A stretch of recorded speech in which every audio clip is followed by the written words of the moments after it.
Au sommaire de l'actualité de ce 12 février, 18 nouveaux membres intègrent l'Académie nationale des sciences. Ils sont issus de la Gotha des savants burkinabés. Le professeur Seni Ouedraogo, ministre de la fonction publique, y fait partie. Leur contribution est attendue pour une véritable science au Burkina. Également à la une, le faux départ du Mogo Naba. Ce n'est pas que dans les livres du cours moyen.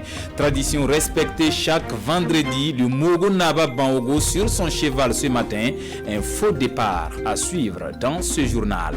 À l'international, condamné Donald Trump pour l'exemple, les démocrates appellent le Sénat américain à briser la carrière politique du président sortant pour son implication dans l'assaut du Capitole au risque d'une éventuelle récidive. Voilà pour le menu de ce 13h, mesdames et messieurs. Merci de nous suivre.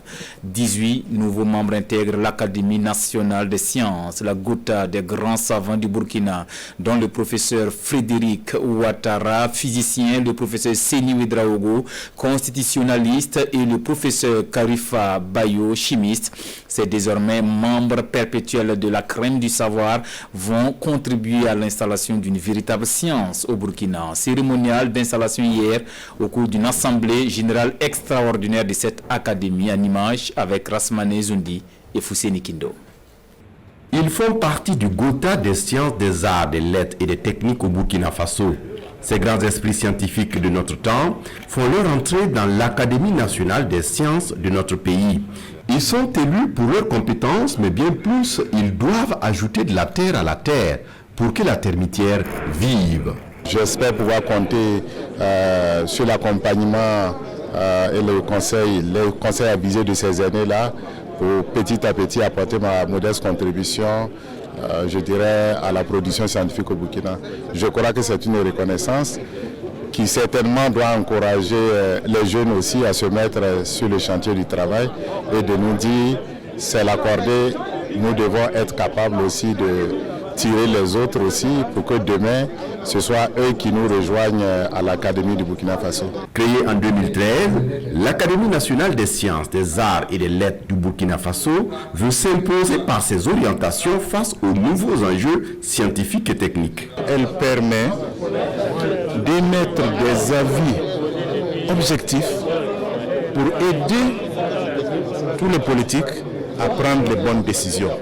Parce que c'est ça la raison d'une académie. C'est basé sur des avis scientifiques. Vitrine donc de la science au Burkina Faso, les membres peuvent s'autosaisir sur les grandes questions d'actualité et d'intérêt national.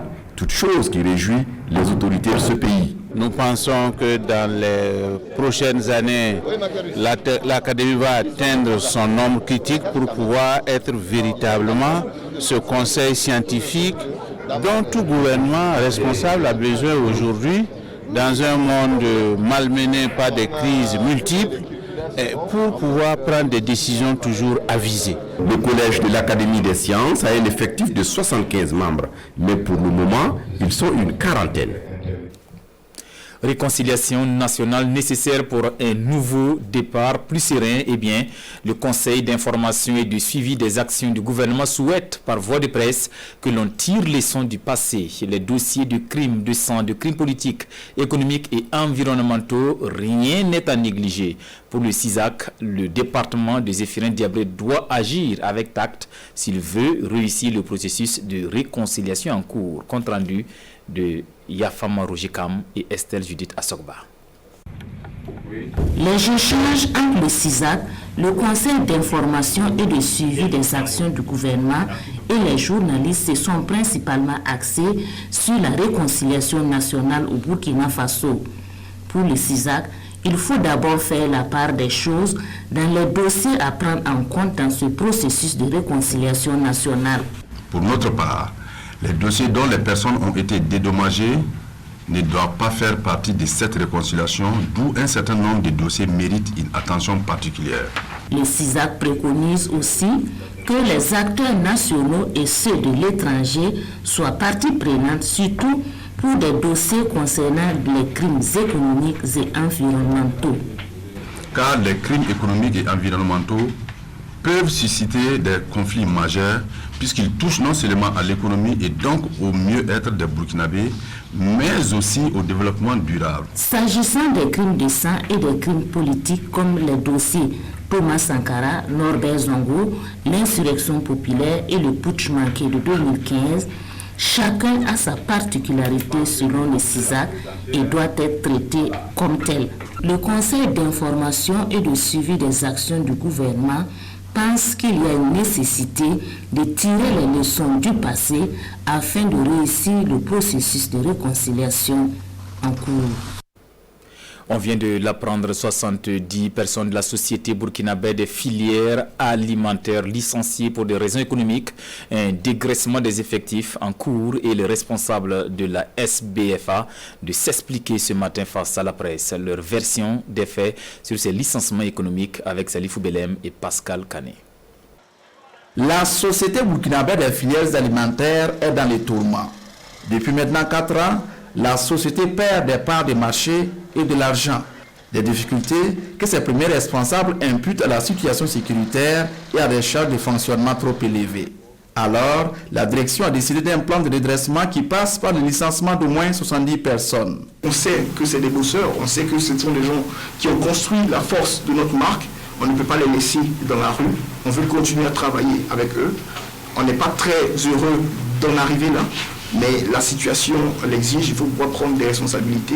C'est soit l'entreprise rentre dans la catastrophe, ou alors on essaie de sauver le maximum d'emplois suffisamment, pertinents pour assurer la viabilité de l'entreprise. La direction de la société rassure cependant que ces licenciements se feront dans les règles de l'art en collaboration avec les services compétents en la matière. La loi sera respectée. On a associé en tout cas nos partenaires sociaux internes. On a associé l'inspection du travail, parce que c'est tout un processus très bien encadré par la loi, qui juge elle aussi du motif économique. Donc je ne vous donnerai pas ici des chiffres pour des questions commerciales. Nous sommes dans un environnement concurrentiel. Il faut savoir raison garder sur la divulgation des chiffres. Mais je peux vous assurer que c'est un processus qui est hautement encadré par la loi. À côté de ce processus, les responsables de la société disent prendre également des mesures pour que les travailleurs remerciés ne se retrouvent pas dans la rue. Ils seront placés chez des partenaires extérieurs, mais là aussi, environ 4 et 5% du personnel licencié n'ont pas encore de point de chute. Sur les 240 personnes qui sont dans notre effectif, 230 personnes à peu près vont retrouver encore la possibilité de travailler. Parce que sur le personnel qui sort, nous avons élaboré des conventions avec les prestataires qui vont reprendre certaines parties de l'activité pour que nos équipes soient prioritaires dans leurs effectifs. Donc que nos équipes soient véritablement inscrites dans leurs effectifs. Et donc ça, on s'est assuré de cela. Ils vont continuer à travailler. Les responsables de la société indiquent également que ces licenciements n'ont rien à voir avec le mouvement d'humeur au sein de la société depuis le mois de février. Les licenciements se font selon les besoins de la société et non à la tête des clients. Allons à la découverte du grenier frais, une trouvaille de Silver Silga, jeune inventeur burkinabé. C'est une chambre froide hybride pour mieux conserver les produits agro-silvopastoraux et agroalimentaires. Le grenier frais, une innovation qui reçoit le brevet de l'OAPI, l'Organisation africaine de la propriété intellectuelle. Bernard Kombelem, Oumoussissé. Le grenier frais, une chambre froide solaire multifonction pour la conservation d'une gamme variée de produits. Conçu pour fonctionner 100% à l'énergie solaire, le grenier frais peut fonctionner également avec un groupe électrogène ou l'électricité de la Sonabel. Démontable et déplaçable à souhait, le grenier frais peut être implanté partout où besoin sera. Ici, à la gare de train, il est utilisé pour le stockage et la conservation des fruits et légumes. L'innovation a été présentée déjà officiellement en 2018. Aujourd'hui, c'était pour voir quelles sont les possibilités de vulgarisation possibles. C'est pour ça qu'on a initié le programme Grenier Frais, ou un programme de facilitation de l'acquisition de ces chambres froides solaires. Une solution de chambre froide pour réduire au maximum les pertes après récolte. Et cette innovation de Silver Silga fera le bonheur des producteurs et des commerçants. Les bâtisseurs n'ont pas d'âge, parce qu'il est très jeune, mais voilà qu'il contribue de façon très importante à un problème vraiment grave au Burkina Faso, qui est la conservation de nos fruits et légumes et de certains aliments. Mais si on a des technologies comme ça sur le terrain, ça permet de conserver, ça permet d'éviter les pertes, ça permet de retarder le transport de ces produits vers les lieux de commercialisation. Combiner froid et énergie solaire, c'est vraiment la solution idéale pour le Burkina Faso. Et ensemble, je pense que cette initiative Made in Burkina, nous devons l'accompagner pour qu'elle puisse non seulement être pérenne au Burkina, mais aussi que nous puissions l'exporter dans la sous-région. Et l'expertise de Silver Silga est déjà sollicitée au Mali. L'inventeur veut à la longue mettre en place une usine de froid qui lui permettra d'aller à la conquête du marché international. Cap sur Sandogo dans la commune de Surgbila, province du Kourouyogo, pour une foire agro-pastorale. C'est là que l'ODE, l'Office des Églises des Assemblées de Dieu, a réuni des producteurs de plusieurs localités pour un partage d'expériences, initiatives en lien avec le programme Résilience de l'ODE. Nongbakuda, Maxime Zongo. Présent au Burkina depuis plusieurs décennies, l'Office de développement des églises évangéliques ODE contribue à la résilience des populations vulnérables. Producteurs, agricoles, éleveurs, partenaires et bien d'autres acteurs du monde rural ont été conviés ce jeudi à Sandogo, dans la commune de Surubila, province du Kourouyogo, pour une foire agro-pastorale. Quand on regarde notre province, nous manquons de pas mal en fait de choses. Voilà, donc que ce soit dans le domaine de l'agriculture, dans le domaine de l'élevage, dans le domaine de la santé, dans le domaine de l'éducation, il y a des manquants.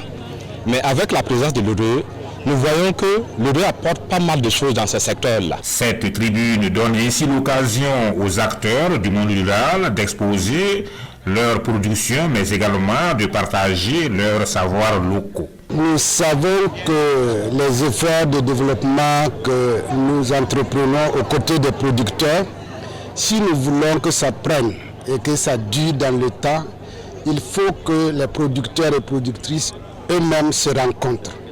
Et quand ils se rencontrent, ils apprennent les uns des autres. Qu'est-ce que l'autre a pu faire mieux que moi? Et en apprenant comment il s'est pris pour arriver à ce résultat-là, tout de suite il se questionne et il apprend. Et de retour chez lui, il l'applique et il voit les résultats. Comment s'y prendre pour être résilient? Quelles techniques respecter pour réussir ces activités génératrices de revenus? Autant de centres d'intérêt qui sont développés avec des spécialistes. L'ODE, initiateur de ces journées de retrouvailles entre producteurs, a saisi l'occasion pour faire le bilan de la mise en œuvre de son programme de résilience et d'innovation au profit des populations vulnérables. Plus question de patienter longuement avant d'obtenir un document administratif. Des facilités grâce à e-Burkina. Les informaticiens de l'administration publique impliqués dans la mise en œuvre de ce projet de dématérialisation se sont réunis ce matin pour faire le diagnostic et lancer les jalons de la seconde phase du projet e-Burkina. Explication de Suleiman Sanou et Boukari Ouedraogo. Obtenir des documents administratifs, cela relève parfois d'un parcours de combattant. Les procédures souvent trop longues rallongent les délais d'obtention des dits documents. Le ministère de l'économie numérique, des postes et de la transformation numérique s'est saisi de la question et a mis en place le projet e-Burkina. La première phase a consisté à dématérialiser cette procédure, notamment la demande d'attestation de travail, d'agrément technique en matière informatique, la demande de casier judiciaire et de certificat de nationalité, entre autres. Aujourd'hui, c'est l'heure du bilan et les acteurs chargés de la mise en œuvre de ce projet feront le point en vue de tirer les enseignements afin d'amorcer la deuxième phase qui consiste également à assouplir les procédures d'obtention des actes administratifs par le truchement de la digitalisation. Cette seconde phase consiste à poursuivre avec donc un certain nombre de procédures, 10 plus précisément sont concernés pour cette phase vont être dématérialisés. Et ça va consister donc à choisir, et nous allons faire le choix tantôt de ces procédures-là selon, je dirais, un certain nombre de critères qu'on va définir qui vont donc impacter, je dirais, le fonctionnement de l'administration avec les citoyens. Cette démarche est une vision du gouvernement burkinabé qui vise à bâtir une administration moderne, performante, au service de l'intérêt général. Je le disais en début de journal, le faux départ du Mogo Naba, ma génération l'a appris au CM, le cours moyen. C'est un fait historique perpétué chaque vendredi au palais du Mogo. Le Mogo Naba Bangogo ne déroge pas à la tradition du faux départ, une cérémonie suivie ce matin par 2 membres du gouvernement venus s'y ressourcer. Nongbakuda et Ahadi Sandamba, reportage. À la cour royale du Mogo Naba Bango, Maître Benowende Stanislas Sankara dit venir remercier Sa Majesté pour ses multiples actions en faveur de la paix, notamment son implication dans la résolution des crises liées au foncier. Le ministre de l'Urbanisme, de l'Habitat et de la Ville entend par cette visite bénéficier également des bénédictions pour la réussite de sa mission. Traditionnellement, chez nous au Burkina Faso, la terre a un lien avec la chefferie, que ce soit en territoire Mossi ou ailleurs. Vous verrez que en ce qui concerne le domaine foncier, son organisation et sa gestion a toujours impliqué la chefferie. Pour sa part, Élise Ilboudone Tchombiano est venue également se présenter à Sa Majesté et solliciter son accompagnement ainsi que ses bénédictions pour la réussite des missions à elle assignées. Qui parle de culture, parle également de la chefferie traditionnelle. Et il relève donc de notre ressort de venir vers eux, de leur demander leur bénédiction, leur accompagnement, leur prière, pour que notre mission puisse bien se dérouler. Et leur dire que nous sommes des partenaires et nous restons disponibles pour en tout cas écouter leurs doléances, leurs propositions, leurs conseils, pour que nous ayons une cohésion sociale sur cette terre du Mogo, mais bien sûr dans le Burkina Faso. A noter que le ministre de la Culture, des Arts et du Tourisme a assisté plus tôt dans la matinée à la cérémonie du faux départ du Mogo Naba. Pour Élise Ilboudone Tchombiano, cette cérémonie hautement symbolique dans la vie du Mogo a un aspect historique et culturel. Voilà, la culture donc à préserver, puis du sport dans ce journal. Salitas FCS sur place depuis mardi à Libreville au Gabon, bien en jambes pour disputer demain dimanche le match aller du tour de cadrage pour la qualification aux phases de poule de la Coupe CAF, la Confédération africaine de football. Salitas FC sera face à Bouindigi Sport du Gabon. Les Colombes de Ouaga 2000 sont plutôt dans la capitale gabonaise. Séance d'entraînement en images avec nos envoyés spéciaux à Libreville, Lassina Ouattara et Alain Didier Compaoré. Sanitas FC est à 180 minutes d'intégrer pour la 2e fois de son histoire les phases de poule de la Coupe CAF. Et pour y parvenir, il doit nécessairement franchir un long fleuve, le Bondigi, un cours d'eau qui a prêté son nom au club local, le Bondigi Sport du Gabon. Une double confrontation dont la première explication se tient au stade sino-gabonais de Libreville ce 14 février. Les Colombes de Ouaga 2000, qui sont déjà dans la capitale gabonaise, répètent leur gamme afin d'être à la hauteur de leurs ambitions. C'est des petits décrassages pour que les joueurs se répètent avec le voyage. Je dis que nous avons fait un travail de pressing tout de suite avec quelques éléments. Bon, je ne peux pas rentrer dans les détails, mais c'est pour vous dire que c'est un travail de pressing. Et ce match-là, encore comme je l'ai dit, nous sommes venus, c'est pour faire un résultat. Le résultat, c'est quoi? C'est de gagner pour faire un match nul et peut-être par faire le reste à Ouagadougou. Côté infirmerie, bon, on a des petits soucis, mais je crois que ça ira, on a d'autres éléments. Ils sont incertains. Bondigi Sport, un club que l'équipe du colonel Yakdi n'est pas connaître. De quoi mettre tous les atouts de son côté pour ne pas être surpris. On a conscience de ce qu'on est venu faire à Libreville. ne connaissons pas l'équipe adverse, donc il faut prendre les dispositions nécessaires. Et notre objectif, c'est de presser. C'est de presser pour qu'il n'ait pas le ballon, il n'arrive pas à monopoliser le ballon. Et je crois que par rapport à ça, si on arrive à bien faire ça va nous arranger. Bon, à vrai dire, j'ai pas connu l'équipe quand je jouais ici, parce que je suis quitté ici en 2018. Donc l'équipe est en deuxième division. Je vais dire qu'on va prendre le match au sérieux. C'est pas parce que l'équipe vient de remonter qu'il n'est pas bon. Voilà, la preuve est là, Salitas est monté et voilà. Depuis là, il ne fait que briller. Voilà, donc on va prendre l'équipe au sérieux. C'est déjà une chance pour nous de jouer à l'extérieur. Donc on est là pour faire le résultat. Une confrontation à laquelle l'expérience pourrait être déterminante. Je vois que tout le groupe est motivé, tout le monde est conscient. On va faire le meilleur de nous pour pouvoir avoir la qualification déjà ici, si possible. J'ai eu beaucoup d'espérance, il faut qu'on achète la qualification de partir d'ici. L'autre adversaire et non des moindres dans ce match est sans doute le Covid-19. En attendant les résultats du test réalisé à l'arrivée de l'équipe à l'aéroport international de Libreville, tous les joueurs ainsi que l'ensemble de l'encadrement technique ont été jugés sains à prendre le vol à Ouagadougou. Tous croisent les doigts pour que ces résultats se confirment à Libreville.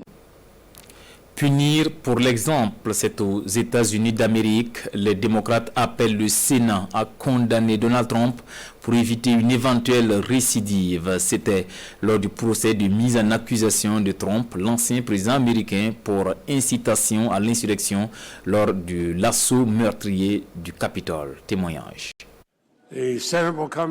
Pour les procureurs démocrates, cela ne fait aucun doute. Si un jour Donald Trump revient au pouvoir, il récidivera. Raison pour laquelle, selon eux, les sénateurs doivent condamner le 45e président des États-Unis pour incitation à l'insurrection lors de l'assaut meurtrier du Capitole. Comment pouvons-nous garantir que notre commandant en chef nous protégera et défendra notre Constitution si nous ne tenons pas un président responsable dans une telle circonstance ? Qu'est-ce qu'une conduite qui porte le discrédit sinon celle-ci ? Je vous mets tous au défi d'y réfléchir. Si vous pensez que ça n'est pas un signe de discrédit, que faut-il ? Pendant 2 jours, les procureurs démocrates ont porté l'accusation contre Donald Trump. Ils laissent désormais la place à la défense qui bénéficiera du même temps de parole pour défendre l'ancien président. Je pense qu'ils font un film. Ils ne l'ont en aucun cas lié à Donald Trump. Et je pense que c'est offensant, très franchement. C'est l'antithèse du processus de guérison de continuer à montrer la tragédie qui s'est produite ici et que Donald Trump a condamné. Et franchement, cela déchire le peuple américain. Pour ce sénateur républicain qui a soutenu la tenue de ce procès contre Donald Trump aux côtés des démocrates, pas question d'évoquer une éventuelle culpabilité avant la fin des débats. En tant que juré, vous ne prenez pas de décision avant d'avoir entendu les 2 parties. Point final. C'est pourquoi si vous me posez les questions que je souhaite voir abordées, j'aimerais qu'elles soient abordées. Mais je ne prends pas de décision tant que je n'ai pas entendu l'autre partie. Quoi qu'il en soit, Donald Trump pourrait être acquitté rapidement. Peu probable en effet que 17 sénateurs républicains acceptent de voter avec les 50 sénateurs démocrates pour former la majorité nécessaire à sa condamnation. Retour au Faso pour feuilleter les quotidiens de ce vendredi. À la une, la visite du président du Faso à l'Élysée en France et le rapport du RENLAC sur les élections de novembre 2020. Lecture croisée des journaux avec Sekou Zongo. Les quotidiens, dans leur majorité, font mention du rapport du réseau national de lutte anti-corruption RENLAC sur les élections de novembre 2020. Et à propos, le journal Le Pays retient ce morceau, 439 cas de corruption relevés par le RENLAC. Des résultats atteints grâce au travail mené par 26 observateurs et 19 personnes d'appui dans 13 chefs-lieux de région, précise le journal Le Pays. Ce rapport accable bien de partis politiques, mais pour Sagado Nakanabo, secrétaire exécutif du RENLAC, cette sortie n'a aucune prétention ni de dire que les élections étaient crédibles, ni les décrédibiliser. C'est une façon pour nous de contribuer à améliorer les futurs processus électoraux, insiste-t-il dans les colonnes du journal. 6 partis épinglés par le RENLAC écrit pour sa part le journal Bobolais, l'Express du Faso. Les partis politiques impliqués dans ces pratiques de corruption électorale sont répertoriés par l'Express du Faso et il s'agit du MPP, du CDP, de l'UPC, du RPI, de Agir Ensemble et du NTD. Le journal de tous les Burkinabés à propos de ce rapport mentionne que les recommandations ont été formulées aux fins d'éviter les cas de fraude révélés par les observateurs. Autre sujet, la visite de Roch-Marc Christian Kaboré à Paris.